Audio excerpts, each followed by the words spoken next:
And I too would like to acknowledge the traditional owners of the land that we meet, and I'm so proud of the introduction and the welcome to country from Richard Davis, an uncle here amongst many others, and also the great words from Tommy.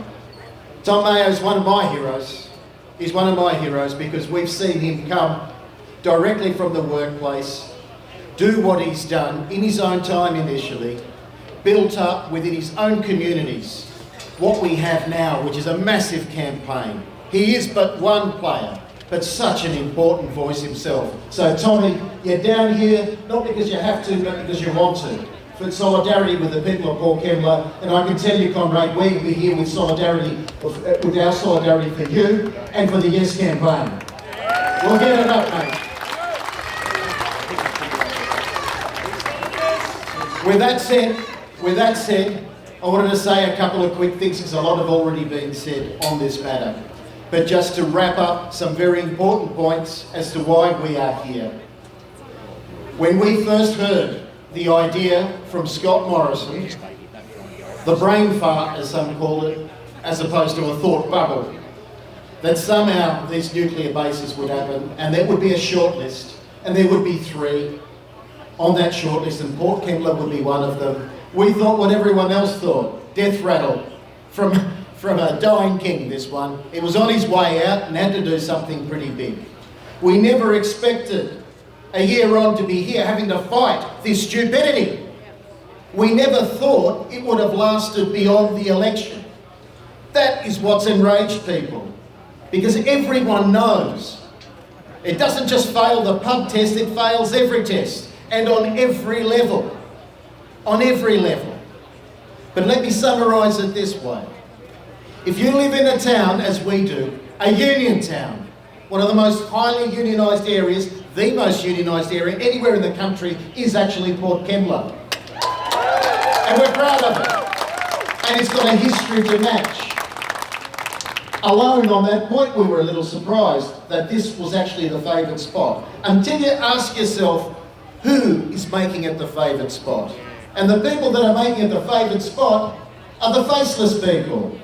The defence bosses and the arms dealers behind them. They're not elected, they're not accountable, but they're the ones who are driving our politicians from all sides into these crazy, crazy suggestions and policies that eventually get some traction. We never voted for this. We never voted for this. And let me start with this point. No one has asked this community, because if you did, you'd get a resounding no, and they all know it. It's no accident that they're pushing this back, kicking it down the road, because they know it's about as popular as dog turds at the moment. Less, probably, if that's possible. This is not a question of the government doing something for us. It is the defence bosses foisting something on this community that we don't want, that we don't need, and we will never accept. There is no consent, let's be clear, there is no consent for this place. And if you foist something like that on us and there's no consent, there's only one word for it. They're conscripting our region. That's what they want to do. They want to conscript our region into their war machine. And we will not have a bar of it. Not going to happen. Not in this town, not in any town. Not here, not anywhere. To make matters worse, the place that the defence mob are favouring is a place that has done it tough for many decades. What you have here is the centre of coal mining and steel and manufacturing. We've been doing it tough because our carbon constraints. This is carbon central here.